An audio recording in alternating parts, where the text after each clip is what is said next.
This month on HMP, we take a look at the career of the littlest paisan. It's Mucho Ralph Macchio Marathon. Welcome to Half-Ass Movie Podcast.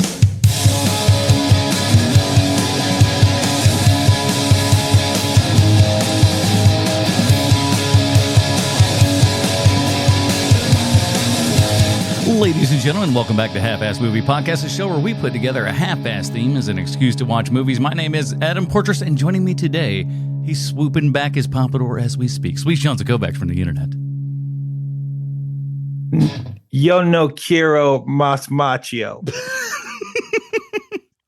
And at this age, he'd prefer to be called Pony Man, Bruce Leslie. Stay golden, Pony Boy. Stay golden. Welcome back to HMP, everybody. This week, we kick off our Mucho Ralph Macchio Marathon. That's a nice mouthful there for you. With the movie that would make people stand up and say, hey, is that the kid who was in that thing? The kid's name was Ralph Macchio, and he was actually 18 years old in this movie, which is pretty insane. I think we got a wild delay on our. I think we got a wild delay on our Zoom today, here, guys. That's okay. I'll try to anticipate what you're saying and start talking before you're done on my end. But yeah, so we got all that and stuff, and we got the thing. I'll be honest with you, boys. This might shock you. First time I've ever seen this one. Oh, no way! This is a first time watch for me. For whatever reason, This was not a movie I was really interested in. I think it was the kind of the Brat Pack idea of it all and stuff. Because I was just much older. I just kind of thought everybody had to watch it in junior high or middle school or whatever. That's what I'm to understand, and how this whole thing came about was like, I guess this was a book that was like widely read, at some particular point and whatnot. And I guess old Francis Ford Coppola, I guess, went to a middle school or something like that, and they were like, hey, man. This is a book from back when this kind of thing was considered a children's book. But yeah, this is a children's book that got adapted into a movie because a classroom full of kids signed a petition in multicolors and sent it to Francis Ford Coppola. Well, I mean, I suppose when the life expectancy is 47, it's probably fine to read this. And like, listen, you're going to go through this real fast, kids. All books are children's books when the parents are illiterate. Very good. I like that. That's a smart joke there, boy. That's a good line. Yes, sir. So we're gonna but Sean, we were kind of talking before this and everything. We're just hoping we can drag you through Mucho Macchio May here, and with not too many barbs on you. I'm so glad that this was the decision and someone came up with this great idea. The guy with that huge range of acting, Ralph Macchio. When you think like, man, that guy's like a chameleon, you immediately think Daniel Day-Lewis and Ralph Macchio. And here we are. I mean, they practically look the same. They could do that Groucho Marx thing where like the mirror gag and all that stuff. It'd be perfect. Yeah. He never changes, that guy. But we'll get into all of that good stuff. I think it's going to be, I'm excited for it. And again, this, because it was my first time seeing this, I had zero really idea what this was all about going in and everything. So we'll get talking about that. But before we do, why don't you head on down to the YouTubes there, man. Give a subscribe to this here program. I didn't do anything the last week because I've just had my first week of being a substitute teacher.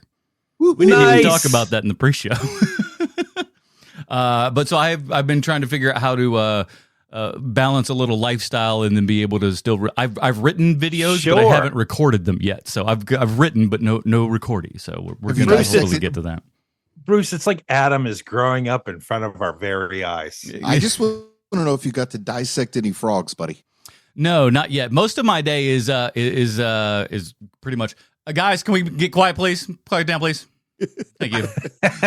Hey, I got to turn up. Listen, I may not be a father, but I've had the dad voice used on me so much. I know that's you raise that dad voice, boy. They all just okay, all right, okay, oh boy.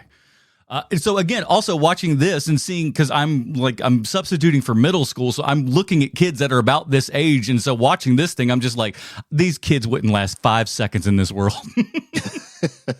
They'd all be dead so fast. But we'll be talking about all of those kind of good stuff. But check that out over at the YouTube there. I promise we'll have some more videos and stuff up there. But I do have a YouTube comment that I want to highlight. It's from our good friend Marty. Marty wrote, I reviewed the new movie from Alex Garland called whatchamadoodle, Warfare. And he responds and says, I haven't seen Civil War yet, but I love Garland's other work, but I wonder if I'll miss the sci-fi elements. Dirty Baby out. I kind of miss some the idea of sci-fi and some Garland stuff. I love the war things that he's doing and everything right now, so I got no complaints about those because they're really, really awesome, but I wouldn't mind seeing him dip his toe in some sci-fi, at some point again. Garland fans? I don't know that I've seen much of his stuff. You've seen like Ex Machina, right? Yeah, I've seen Ex Machina, but that might be all I've seen. Yeah, broaden that. I haven't seen Civil War. I haven't seen Warfare. I don't know what else he's done. Did he do that Upgrade movie? No, he did the one where Amidala is her husband has gone missing. I didn't see that one either. They called it Husband Missing 2. That's not true. Oh, what is the name of that movie? I'm trying to, and there's like that wall of like crazy looking thing, and like there's a bear that's turned inside out, and like the world is crazy, and I used to think that my least favorite bears were koalas, but I think Inside Out, that's worse. Well, the Inside Out bear still ain't giving you chlamydia. So head over there to the YouTube page. Yeah, but I love that koala. It was worth it.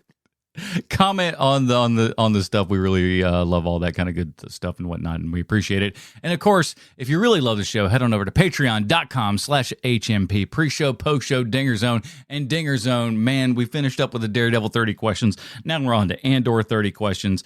And boy, they're throwing a lot of material at us. That's for darn sure on that one. Yeah. For good or for ill, we'll find out in the show, and you'll find out by going to patreon.com/HMP, joining up today at any price. And the best part is anytime I make a YouTube video, when your name is on that, you get listed up there in the credits, so you can show your mother and say, look, I accomplished something, damn it. So stop getting on my case, all right? And then, then you win all the arguments from that point out. I'm pretty sure that's how it works. Shut up, Mom. I'm an internet celebrity. Hold it in until Thanksgiving when you really need it, though, folks. Yeah. Yeah, just like birthdays and Thanksgiving. Just be like, hey, I deserve a little bit of respect around here. Or email us at halfassmoviepod@gmail.com. We love you so much. Let's get into it, fellas. Ralph Macchio, we're getting into it.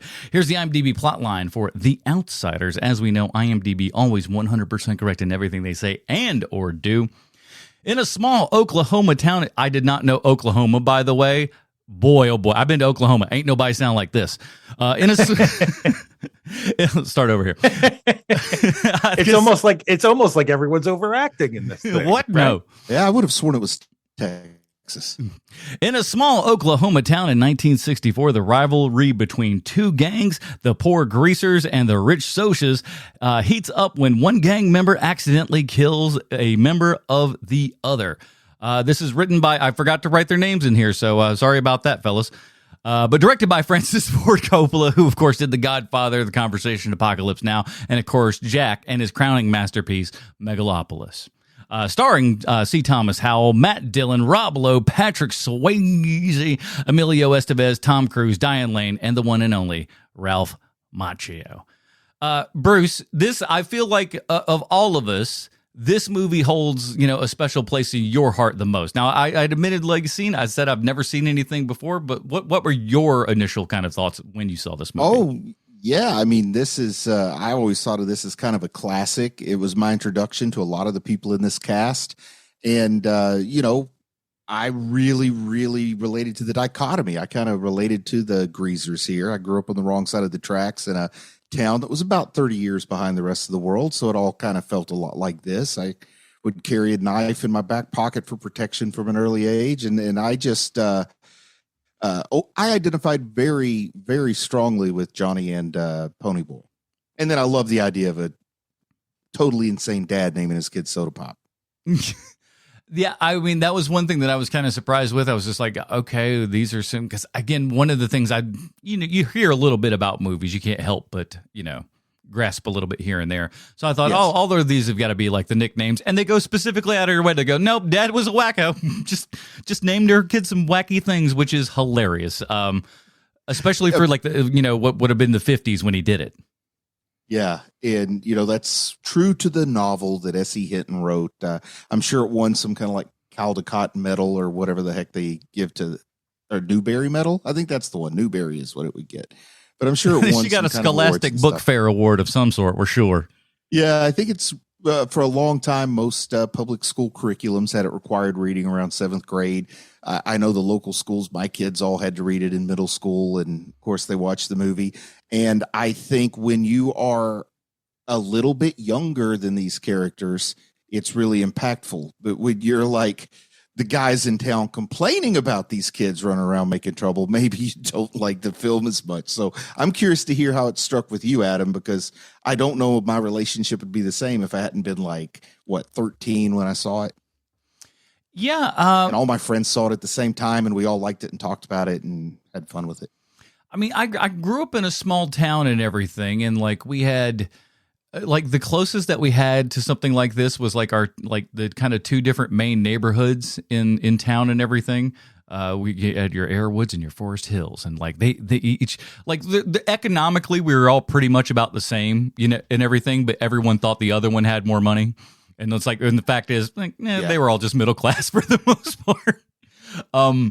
But so we would have some little rivalries and stuff like that. So that kind of silly stuff was somewhat relatable in a dumb kind of child way and everything. But again, watching back, I'm looking at these kids going how old are they in this thing? And that's the thing that just kind of blew my mind more than anything is how young everyone is, or at least how young they're portraying their characters as being. Let's put it that way.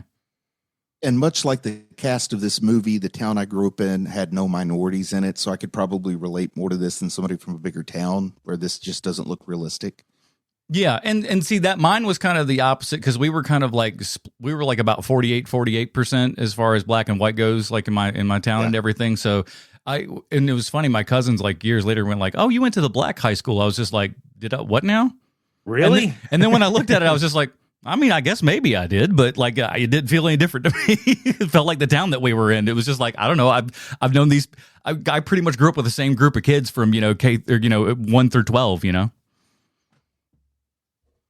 it was always the same to me. But the small town feel and everything, it certainly hit home with me. And again, Bruce, like you said, my town was another one that was in the 90s. It might as well have been the 70s. Yeah.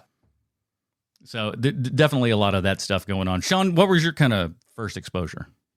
So, I can remember first hearing about this movie from all of the girls in my class in elementary school once it came to VHS. The girls loved this movie, I think because of all the cute boys in it. Yeah. And this was back at the time, sorry to interrupt, but it probably took it a year longer to come to VHS back then. So this is out in 83. I think it hit my town about 85, 86. And so, they would all give each other the nicknames of the boys in this movie where Pony Boy, Soda Pop, they would call each other that. And so that was my first exposure to it. And then maybe in junior high is the first time I saw it. And I don't think because I don't have this similar experience that you and Bruce have. Growing up in a suburb in Connecticut, it doesn't get much whiter than that. It's not that, not that we were loaded or anything. I grew up, the first season of Stranger Things is literally what it was like for me growing up.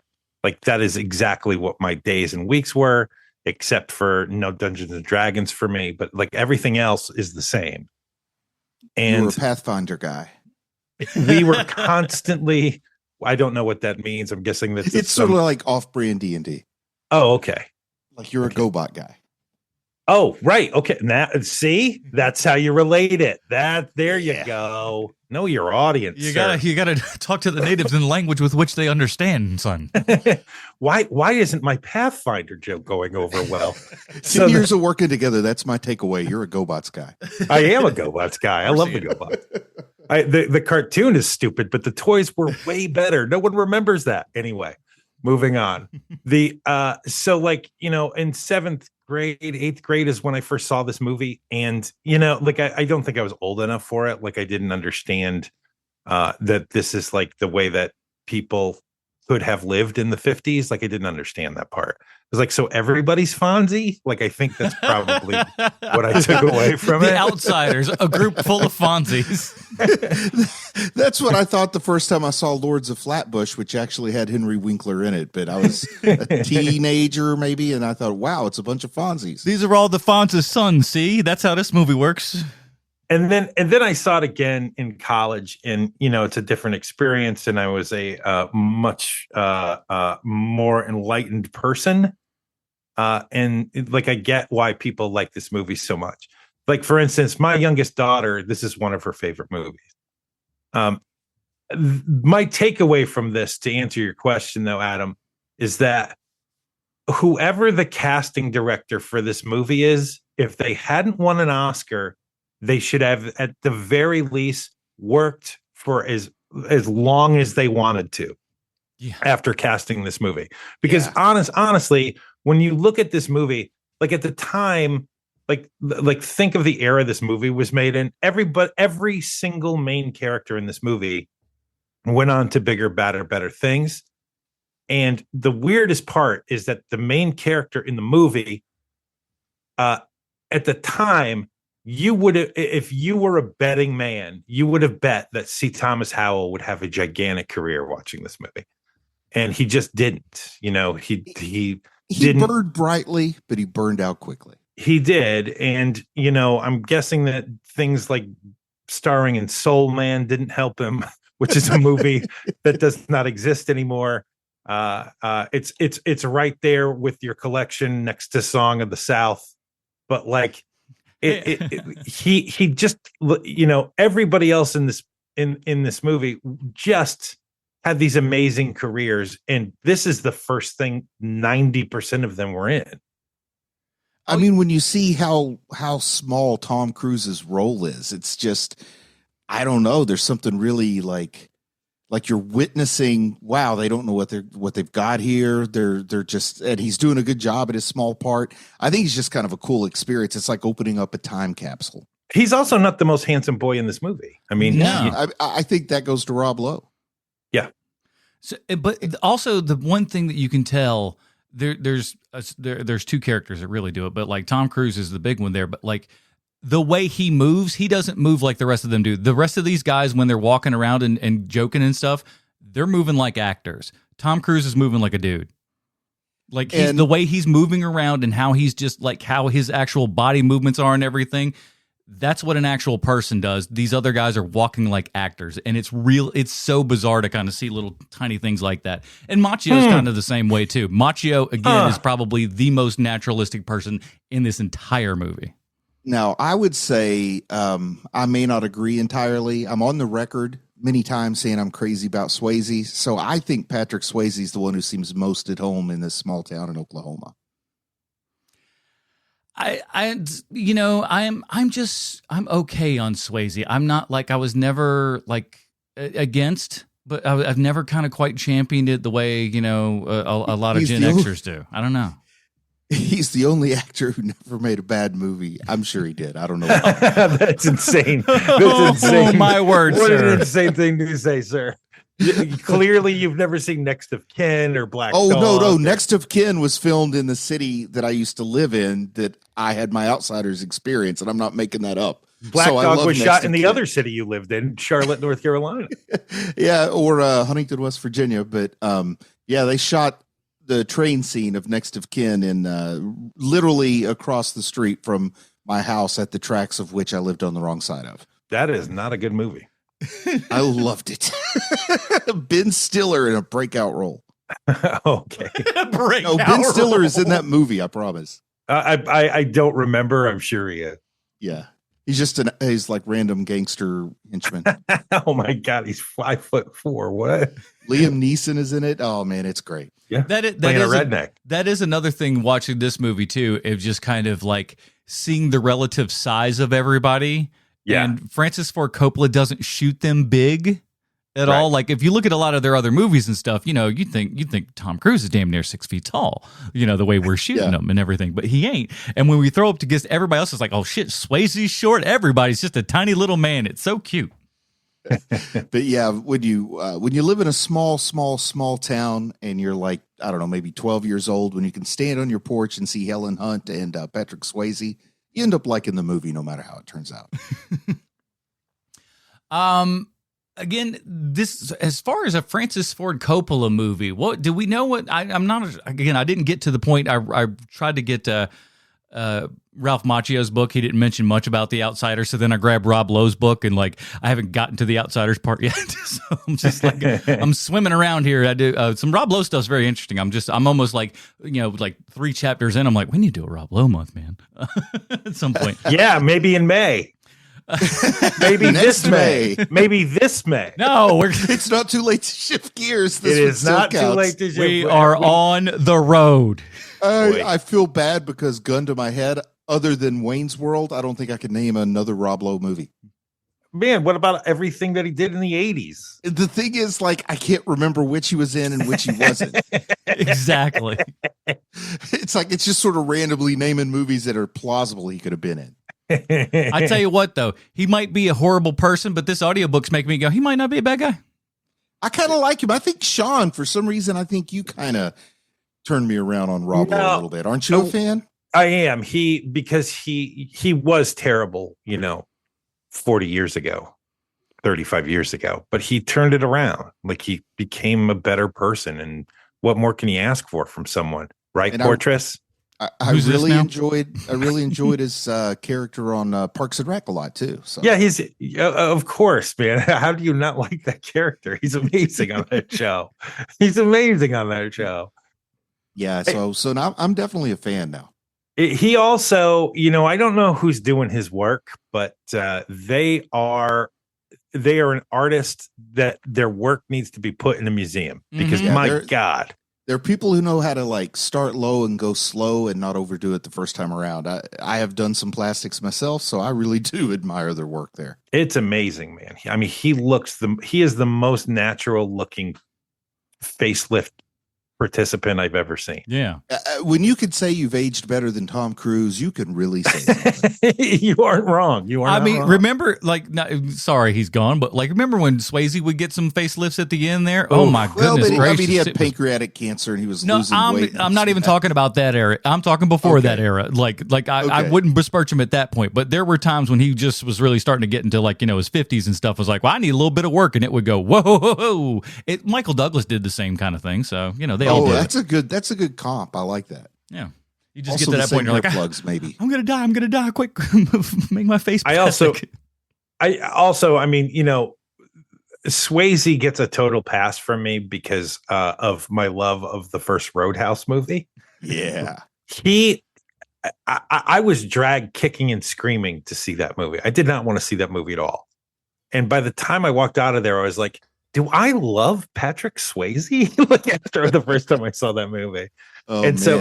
So anything he did after that, I was kind of like, I'm going to give him a pass. This is garbage, but I'm giving this a pass. My mom's all-time favorite movie was Dirty Dancing, and I think it was 100% because that Patrick Swayze, he's something in some tight pants.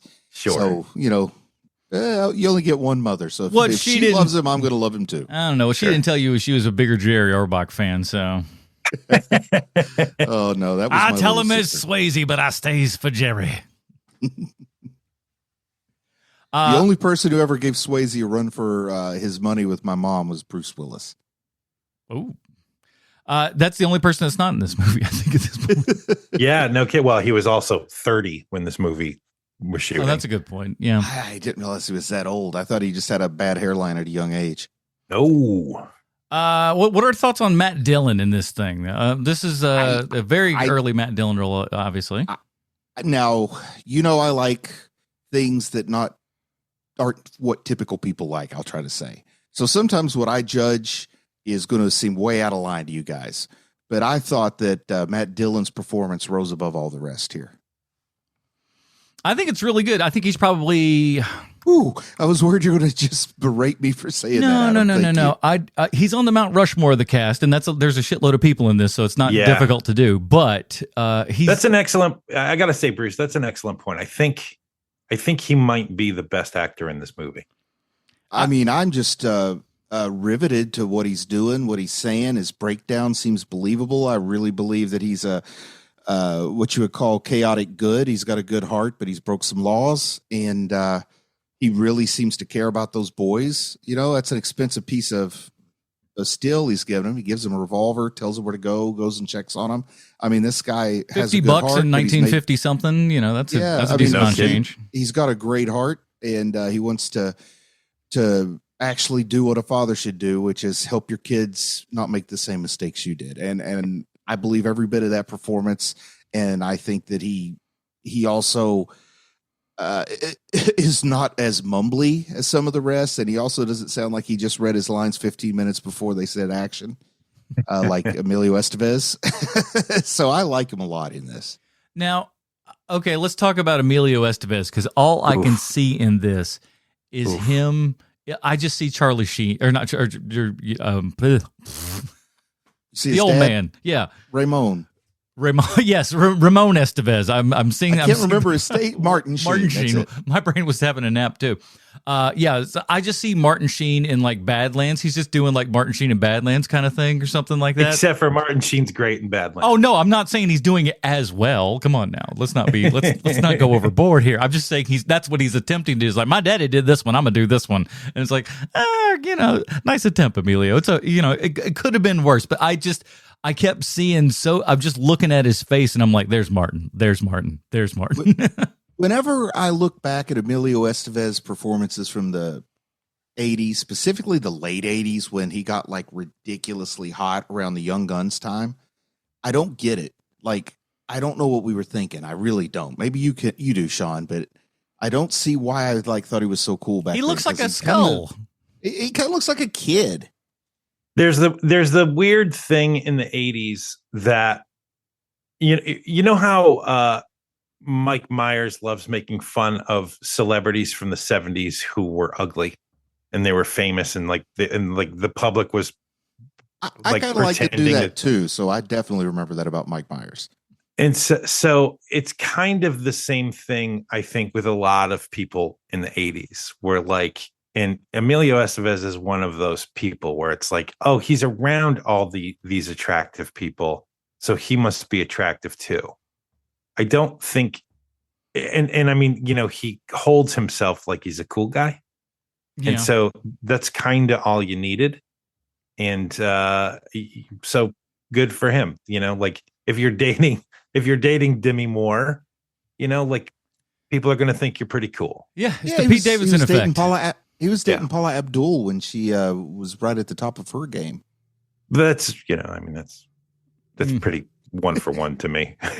She found the one guy she found the one guy she didn't have to get on her tiptoes to kiss. Yeah. It's I think Emilio is kind of part of the overall problem of this movie to me, is that there seems to be a whole lot of people acting tough instead of the way that tough people actually are. And I know someone is going to somewhere, a ghost is screaming out about how that's how they were portraying the characters. No, they weren't. No, this is young actors pretending to be tough kids, and they're just, there's so much overacting happening in this movie. It's not difficult to watch just because it's a very pretty shot movie, and not to sound like the oldest man in the world again, you don't see a lot of movies like this anymore, like the way this is shot. But man, it is. And I feel like I'm asking this again for the second time in 4 weeks, but is Francis Ford Coppola a good director? Yes. Okay, because I think he's great with the camera. I think he puts beautiful films together. They're shot great, but when I watch some of the acting, I wonder why is he not getting a little bit more out of these guys? He's more about the composition of shots and camera lenses and things like that. That should have been my question then. Is he good at directing actors? I don't think he is. I think he's good at making movies, but yes. maybe not so good at directing actors. Yes. And terrible when he's not connected with a writer who's, at the top of their game. I will be damned if I'm going to sit here on my own podcast and have other people talk down about Sofia Coppola's amazing cameo in this film as a little girl. Yeah, she wants 15 cents. And you know what? She found her acting tone and kept it all the way to Godfather 3. You're not wrong. She sure did. What's that character in the claymation dealies? She looks like that gal. You know what I'm talking about? No, I'm sorry. I don't think. With the red. Are you talking about Wallace's girlfriend? Yeah, Wallace and Gromit? Yeah. She does have that hairdo. She's got that hairdo and then the super red lips and everything. All I just thought is like, where's that little dog? Oh man, it'd be great if her cousin Nick was there. What are your thoughts on Rob Lowe in this one? Underused. He's fine. I mean, with all of these who will be later known as Brat Packers, there's just so much overacting happening. Like he's another one who falls in this camp too. I think with the exception of, Swayze gets a pass. Swayze gets the Swayze pass. New term. Love it. And Matt Dillon, I think for the most part, everybody else is kind of, oh, we know what a Southern accent sounds like. Oh, okay. I think if I were ruining this movie by giving him my opinion, I would probably cast Rob Lowe in Leif Garrett's role as a Soch, and then maybe composite a couple of the greasers together. I think we have too many greasers. Yeah, there's far too many characters in it for no particular reason to have that and stuff like that. I see Rob Lowe as a Soch, not a greaser.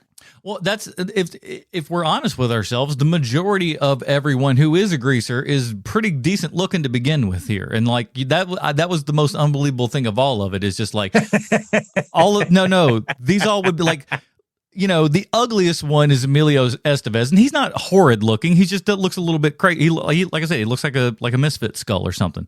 But that's about it. Everybody else is pretty decent looking, save for Tom Cruise's jacked up teeth. But Tom Cruise has that black hair that looks great when it's greased back. But Thomas C. Howell, good looking guy. Matt Dillon, good looking guy. Macchio, good looking. Swayze, good looking. Rob Lowe, good looking. None of these people would be that good looking living over there on the wrong side of the tracks. Don't believe it. Hey, man, that's where I lived. Case in point. Every time I go down the street, people think I'm Rob I was just Lowe. like, couldn't you throw some dirt on their face or maybe give somebody a scar or something? I don't know.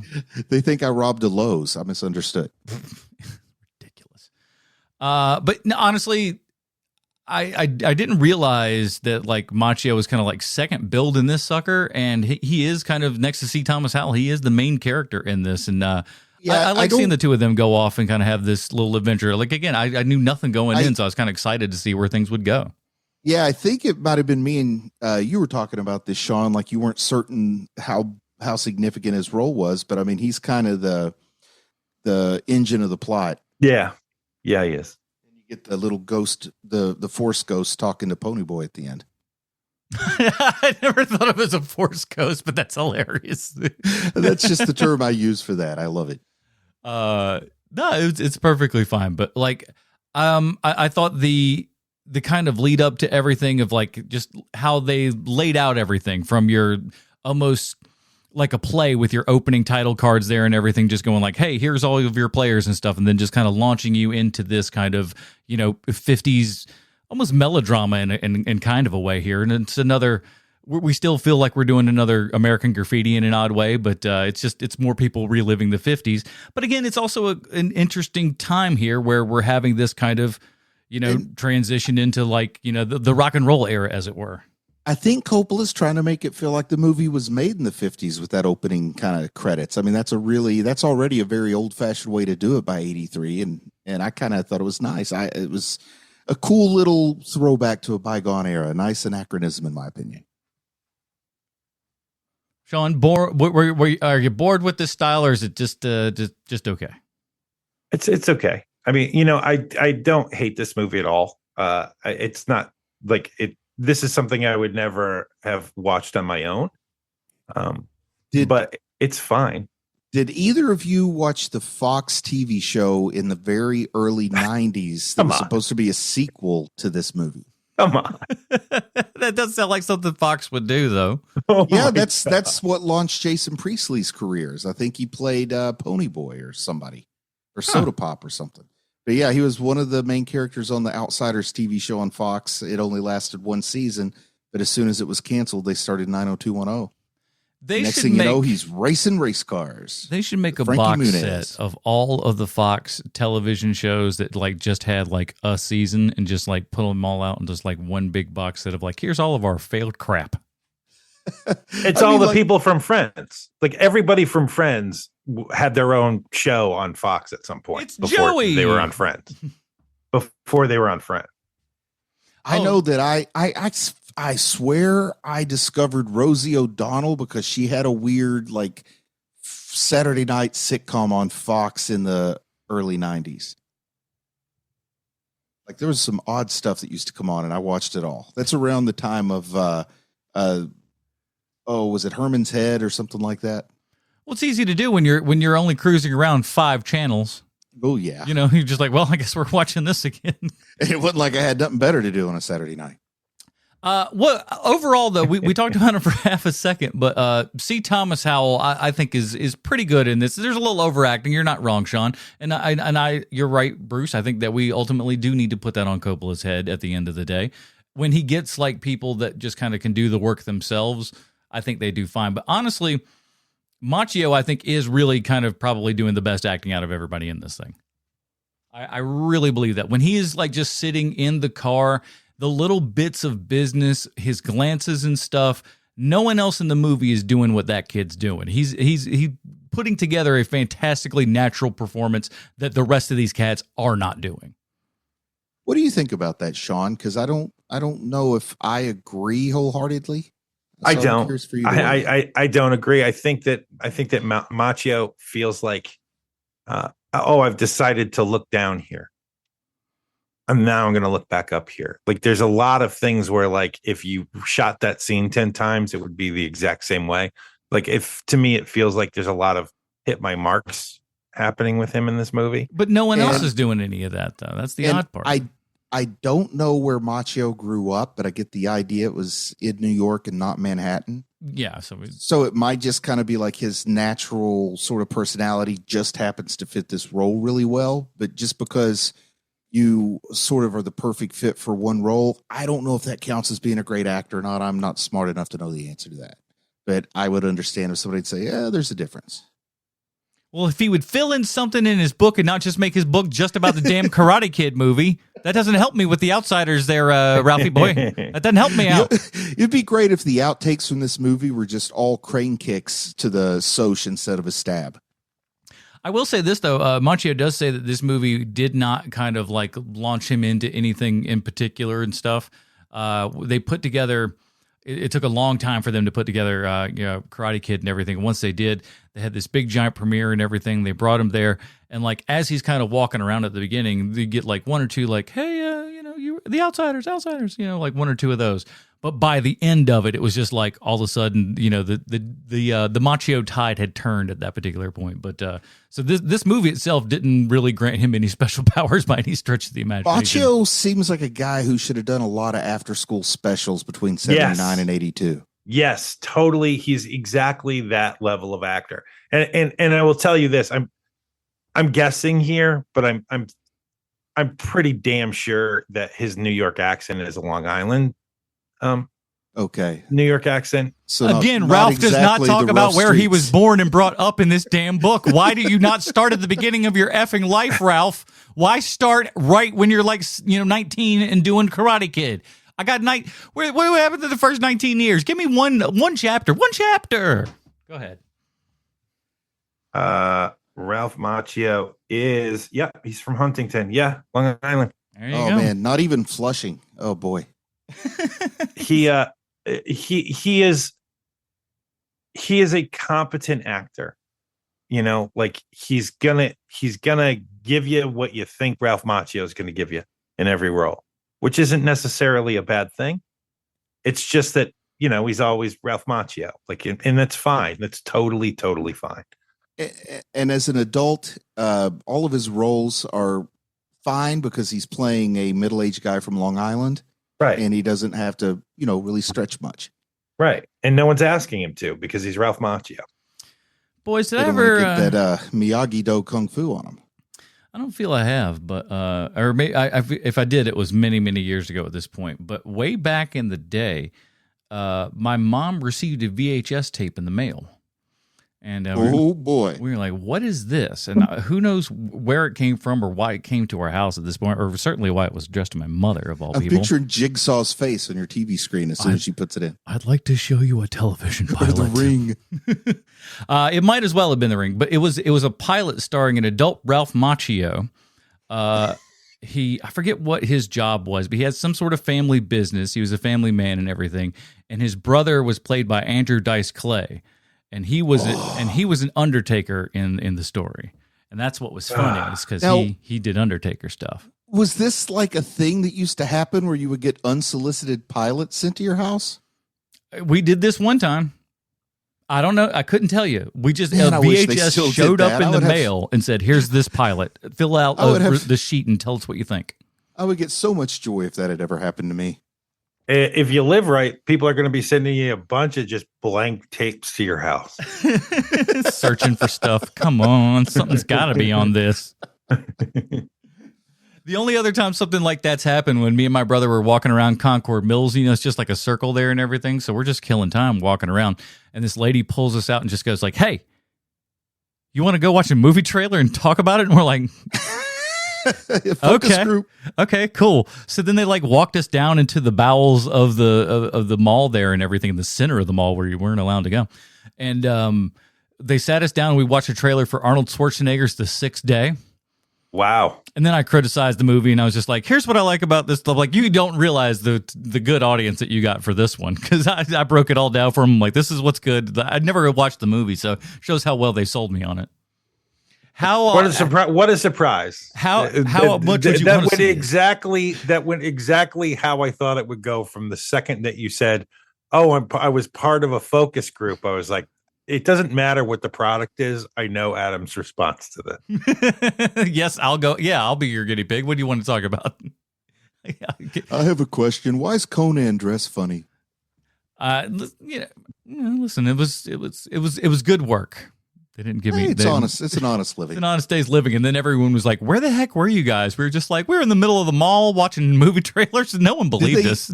Did they give you anything in return, like at least a coupon to the food court or something? I don't think so. Not to my memory. It was just kind of like, "Well, we appreciate you, boys. We're gonna get this right back to HQ." Firm handshake. I don't even know if we got one of those. It's just kind of like we'll guide you back down to where the main mall is. Well, I'm glad you were unhelpful then. Hey, listen, the movie made a lot of money. We all remember that.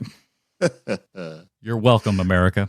Now, regardless of what you may or may not think about this movie, I've heard amazing things about the current stage show of The Outsiders. Like, they have indoor rain, they have pyro on the stage. Wow. I've heard it's an amazing experience to go see because, see it on stage, it can be lifted up by more than just what's a pretty melodramatic story. But I would encourage folks to go check that out. I haven't seen it yet, but members of my family have, and it's getting a lot of love. They got song numbers in that? Oh, yeah. So hopefully this Swayze, has this is not my child, something like that. Oof. Well, this is not they have my actual child. musical theater actors in it, so that's good. that would have tipped the scales for me if suddenly Rob Lowe starts breaking out into song in this movie. I'm out. In stunt casting, they bring back 50-something C. Thomas Howell to play Pony Boy. All right, yeah, that might actually be great. Yeah. Yeah, the ones who you can get, like, you're never getting Tom Cruise to do this. Yeah. Like, maybe if you're super, super lucky, you can get Matt Dillon to like do a walk on and eat a sandwich in your thing. But man, C. Thomas Howell, he'd be totally down for that. By the way, C. Thomas Howell, current 229 IMDb credits. Sure, because he's in all of those. What does Red Letter Media call it? Geezer teasers. He's in all of those geezer teasers. This is very true. He does a lot of TV too. Yeah. Oh, 3 episodes of Walking Dead. That's a good program. And he's been on a few episodes of the Goldbergs. He's all right. Listen, I think he's fine. I love the idea of the hair cutting scene. I'm like, first of all, y'all ain't cutting no hair. Cutting it with a knife is about as dumb as it gets. And then when we go for the blonde thing, it's just like, okay, I bet this read really good. You know, on paper, this is probably sweet, but I'm watching this just going, well, you cut a 1/4 inch of hair off here and just, you know, then we dyed it blonde. Okay. Bro, you got to bleach that black out, bro. I think they just seem so rough and tumble. The fact they could cut their hair with a switchblade, that really impressed me as a kid, but I never tried it. Thank goodness. As an adult, though, you do see how dumb that scene is. Absolutely, yeah, okay, man. Absolutely. Just hold your head still. I'll just grab one end of it and then saw a sawing motion of all things. It's scissors bad. are like right there. I mean, you got money for a week's worth of groceries. You can't pick up some shears. Give me a break. even poor people have scissors in their home, I'm pretty sure. They're in an abandoned church. Somebody left some scissors in a drawer. You're a rapscallion. You could have stole those at any point. You know, just something. Come on, what's going on? There's no excuses for you not to have scissors. And if you do have a knife, at least for heaven's sake, cut off more than a 1/4 inch here, because they were just like, listen, man, I got to go back to school on Monday. How come you're not using scissors? See, I could be in the Outsiders. Like some scissors for you, boy. With that southern accent I just used. I don't understand why I have to be a grease with scissors. It can't just be a person. Diane Lane's still proving that she's hot at any age. That lady, my word. My God. She shows up in this and you're like, what town is this in? I need to book a ticket to this town. If she ever needs a couch to crash on, call me up, Miss Lane. Her and Jennifer Connelly, it's just totally unfair. Like, you've had the best lives ever. Like, yes, I'm sure you've had difficult times. I'm quite sure. But my God. I had to wake up at 4 one day. It was awful. Ugh. I don't know what you're doing, but keep it up, ladies. But yeah, again, I liked all the kind of stuff. I don't know that I've ever seen kind of the sitting portion of a drive-in theater and stuff like that. I thought that was, as silly as it is, I was just like, oh, that's kind of neat. I would have figured they had something. It's like one of those, you're like, oh yeah, well, of course they'd have something like that. Sean, am I way off if I say this movie, watching it as an adult, feels like it almost has sort of a Walton's type sensibility to it? Yeah, no, you're not wrong at all. I think that there is something about, like, man, how do I put it? It's like there's a certain pastiche that that certain people are just like, that's the thing I needed. You know, like this is one of those things where, like, 50s, like, greaser kids, bikers, you know, like that, like, there's people who are still dressing like the Outsiders who live in Charlotte and go to a bar on Central Avenue. Like, they're all, those people still exist, even though, you know, they grew up in the suburbs of Charlotte. We all know. See ya, turkey. But, like, you know, to me, there's nothing different between cosplaying as, like, a greaser to, like, being into steampunk, and, like, that's exactly the comparison I was thinking of. Like, it feels the same way to me, you know, like just because like nerds haven't latched onto this, American nerds haven't, because there's plenty of Japanese nerds who have, but, like, just because American nerds haven't latched onto that means that you're cool. Like, you look kind of silly. Yeah, I judge you based on whether your tattoo is Stray Cats or Sha-Na-Na. I just want the most aerodynamic hair humanly possible. Put them in a wind tunnel. I want to make sure that we got just the right amount. But, you know, I think that Little House on the Prairie is one of those things too. Like, people aren't dressing up.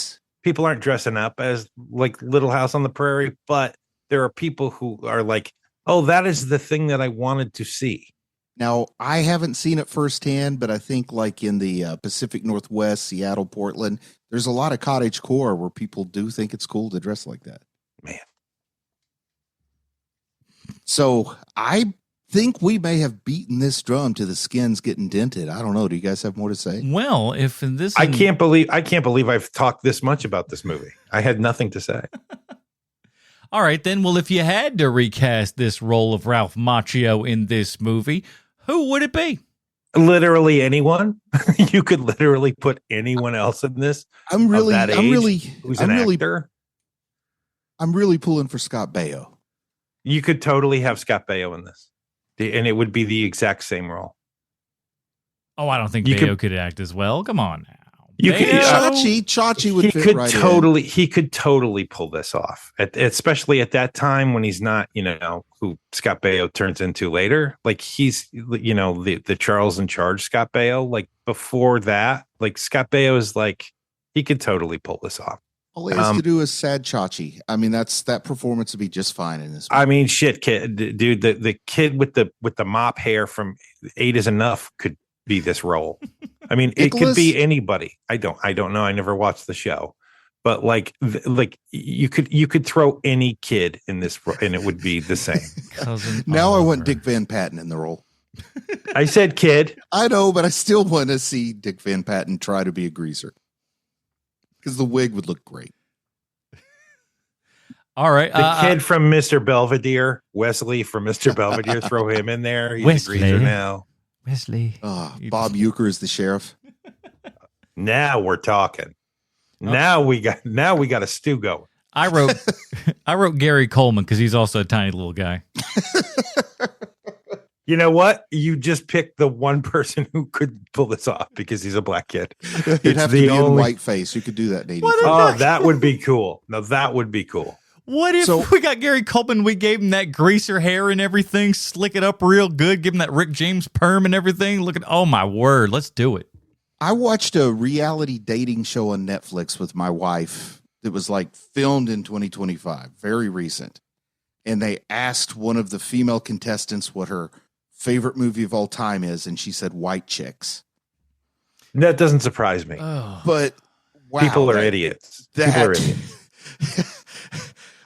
Wow, there's a lot going on in White Chicks. That's a bold move there, Cotton. Hey, can I tell you something, Bruce? Yes. As kind of one of the opening things of me trying to relate to the children as a substitute teacher, and them to kill some time in class, to be quite frank. I would say, like, all right, we're going to call the roll, and when I call your name, I need you to just tell me what your favorite movie is. Should be that's a good game. Should be a nice, easy assignment. First and foremost, parents do not show their children films of any kind. Yeah. It seems to be these days, and it's quite disturbing when asked. Kids, they don't know. Kids don't watch movies. No movies, no TV shows. Like it is like we are. They watch YouTube and TikTok. Yeah, I was lucky. I got blessed with the last 3 kids on earth who love to go to the movies, so I've been very blessed in that regard. I'll say this though: one kid did say White Chicks. That's why I wanted to bring that up. One kid did say White Chicks was his favorite movie. So that kid was in like 7th grade. I can't wait till July when we do Wayans Can You See? Little Man. Sextuplets. Oh yeah. Man, there's Scary Movie 12. Listen, maybe if there's large Patreon donations. Oh, that's what happened here with Macchio. Is that a Patreon pick? That's what Macchio.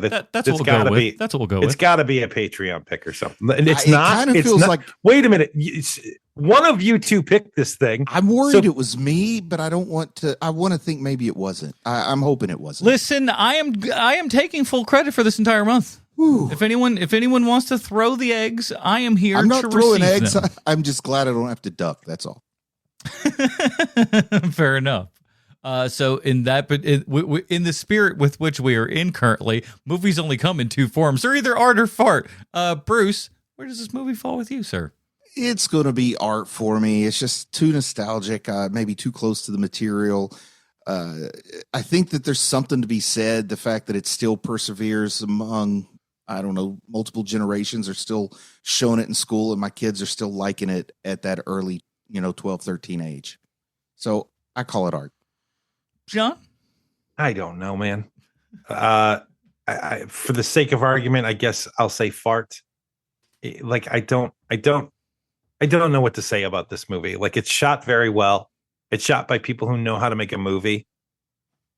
And I feel like I felt the same way about a bunch of other movies. So I totally get where you're coming from, Sean. Like I can see this through your eyes, but I'm feeling it with my heart. Yeah, no, and I mean, this is one of those things for you too. Like I get it, Bruce. Like this is one of these movies for you. Like I know I always bring this up. I'm just amazed that there's somebody who like their favorite movie is The Shadow with Alec Baldwin. Yeah.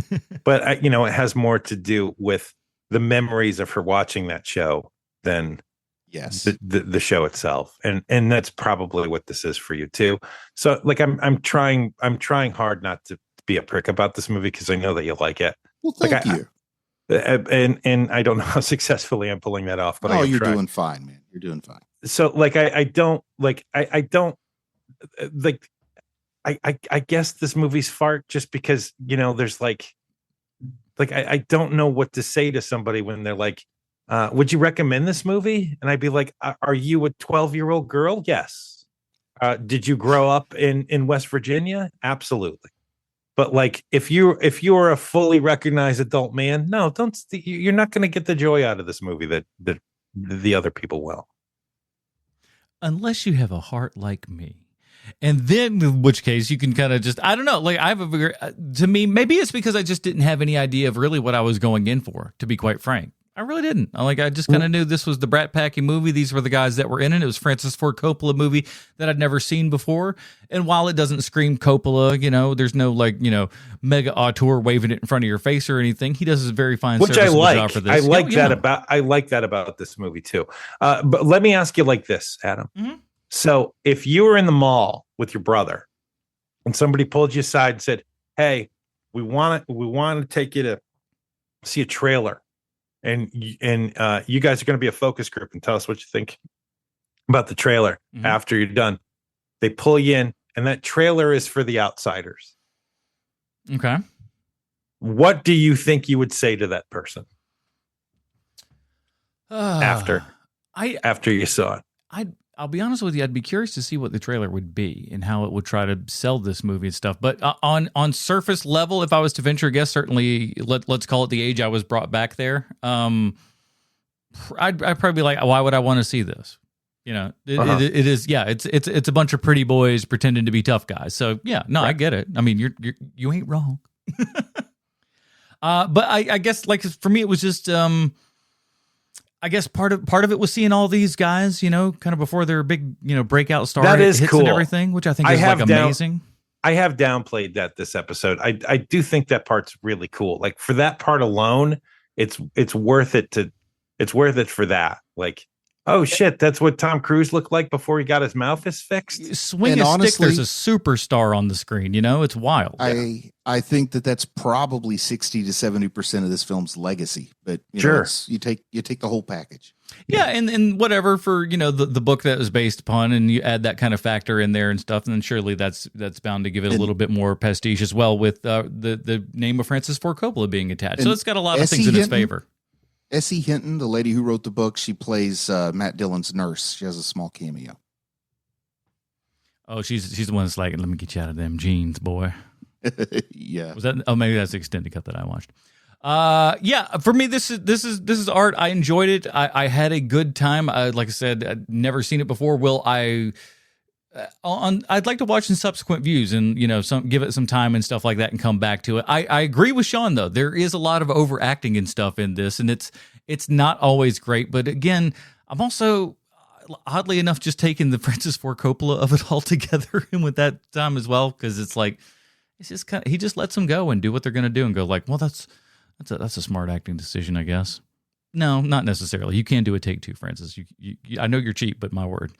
So that's it, everybody. We got our first of the Mucho Macchio marathon underway, and now we're heading off to the land of guitar solos, and we're talking about Crossroads from I forget the year, but it is not too awful close after like this. 80. I'm going to guess 88, maybe 87, maybe 86.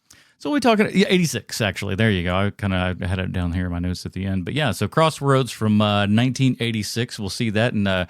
Talk about the legend that was Steve Vai. I remember people talking about all the kind of crazy stuff that was going on in this movie and stuff like that. And we'll see if we can talk Sean down off the ledge or whatever.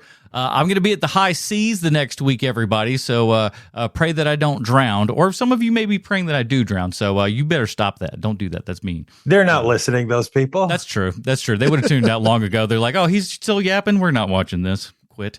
Until then, Bruce, where can we find more of your work on the internet? I think you can just check me out on the Patreon for this show. If you want to hear me talk some more, pitch in a very tiny, frugal amount to Patreon. You can hear our 30 questions over there or something. Yeah, we got a lot of good stuff over here. They're giving us 3 hours worth of Andor every week, so God knows we've got a lot to talk about. It's like a dream come true. I'm so like I can't believe how fortunate I feel every Tuesday at 9:00. I'm so happy for you, Sean. I genuinely am. I can hear your joy through the questions you write. I haven't had this for my adult life with Star Wars. I thought I was going to say, not since my children were born have I felt something so good. I mean, with Star Wars specifically, it's been my favorite franchise forever. And I kind of never gave up on it, although, God damn, it wanted me to so bad. And for me, I know the show isn't for everybody, but my God, is it for me? And I just love it so much. So yeah, that'll do it, everybody. Join us here next week for 1986's Crossroads. For Sweet Sean, the Kovacs from the internet, Bruce Leslie, I'm Adam Portress, reminding you to be a dirty baby and leave a comment for your mom.